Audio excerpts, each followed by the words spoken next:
வெற்றிவேல் முருகனுக்கு அரோகரா. ஈசன் மைந்தனுக்கு அரோகரா. உமையவள் மைந்தனுக்கு அரோகரா.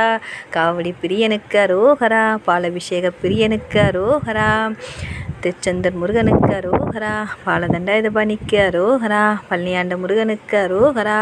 திருத்தணி ஆண்டவனுக்கு அரோகரா. திருப்பரங்குன்ற முருகனுக்கு அரோகரா. சுவாமி மலையனுக்கு அரோகரா. திருத்தணி ஆண்டவனுக்கு அரோகரா. பத்துமலை சுவாமிக்கு அரோகரா. இந்த மாதிரி சொன்னால் யாராவது திட்டுவாங்களாங்க? ஏன் அரோகரா சொல்கிறேன், ஏன் ஓ முருகான்னு சொல்கிறேன்னு யாராவது கேட்பாங்களாங்க? யாரும் கேட்குறதுக்கு ரைட்ஸ் கிடையாதுங்க. ஏன்னா இறைவனை கும்பிட்றதுக்கு யாரும் இந்த உலகத்தில் கேட்குறதுக்கு ஏன் கும்பிட்ற, ஏன் அரோகரா சொல்கிறேன்னு கேட்குறதுக்கு யாருக்கும் ரைட்ஸ் கிடையாதுங்க. ஏன்னா இதில் நம்மளோட உரிமை, நம்மளோட ரைட்ஸ். இதை நமக்கு தான் உரிமை இருக்குது. இது நம்மளோட வாழ்க்கைங்க. இந்த பிறவி ஒரு பிறவி தான், அடுத்து நம்ம பிறக்க போகிறது கிடையாது. ஸோ இந்த பிறவியில் நமக்கு என்ன பிடிச்சிருக்கோ, நமக்கு என்ன தோணுதோ அதை செஞ்சு நம்ம சந்தோஷமாக வாழ்ந்துட்டு போவோங்க. இப்போது நான் முருகன்ட்ட எனக்குள்ள மனசில் ஒன்று தோணுச்சுங்க. முருகா, நான் வாட்டில் செவனேன்னு இருந்தேனே, என்னையும் யூடியூப்பில் பேச வச்சுட்ட, உன்னை பற்றி பேச வச்சுட்ட, உன் புகழை பாட வச்சுட்ட, உனக்காக பாட்டு பாடுறேன், உனக்காக பேசுகிறேன் அப்படின்னு சொல்லி நான் மனசுக்குள்ளே கேட்டேங்க. இதில் அப்போ முருகன் எனக்கு பதில் சொல்லிட்டாருங்க. இன்றைக்கி ஒரு விஷயம் இது உண்மைங்க.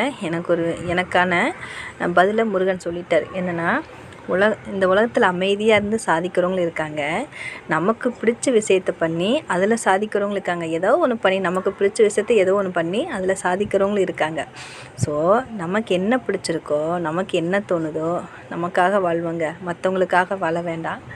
ஏன்னா இது நம்மளோட லைஃப், இது நமக்கான லைஃபு. ஸோ அடுத்தவங்க ஏதாவது நினைப்பாங்களோ, அவங்க அதை நினைப்பாங்களோ, இதை நினைப்பாங்களோ அப்படிங்கிற எண்ணத்தை தூக்கி எறிஞ்சிருவாங்க. ஏன்னா இது நம்மளோட வாழ்க்கை, நம்ம தாங்க வாழணும். அடுத்தவங்க அது நினைப்பாங்க, இது நினைப்பாங்க நினச்சிக்கிட்டு இருந்தால் நம்ம எப்போங்க வாழ்கிறது? இது நம்மளோட லைஃபுங்க. ஸோ அதனால் அதையெல்லாம் தூக்கி எறிஞ்சிட்டு நம்ம எந்திரிச்சு நடப்போங்க. நம்ம வாழ்க்கை இனிமேல் என்ன பண்ண போகிறோம் அதை யோசனை பண்ணி அதில் முடிவெடுப்போங்க. அப்புறங்க இன்றைக்கி ஒன்று அப்பா முருகன்கிட்ட சொன்னேங்க. நைட்டு படுக்கும்போது, அப்பா முருகா, உனக்காக பேசுகிறேன், உனக்காக பாடுறேன், உனக்கு பிடிச்சிருக்காப்பா அப்படின்னு சொல்லி அப்போ முருகன்கிட்ட கேட்டேன். அப்பா முருகா, உனக்கு பிடிச்சிருக்குன்னா எனக்கு கனவுல காட்சி கொடுப்பா அப்படின்னு சொல்லி நேற்று நைட்டு நான் சொல்லிட்டு படுத்தேங்க. அப்போ முருகன் உண்மையிலேங்க, இது முருகன் மேலே சத்தியம். இந்த பச்சை கலரில் தெரியுது பாருங்கள், இந்த பாருங்கள், பார்க்குறீங்களா? இதே மாதிரி உருவத்தில், இதே மாதிரி வேலும் மயிலும் இதே மாதிரிங்க, இதே மாதிரியே வள்ளி தேவியோனோட எனக்கு நைட்டில் என் அப்பா முருகன் கனவுல காட்சி கொடுத்தாருங்க. வெற்றிவே முருகனுக்கு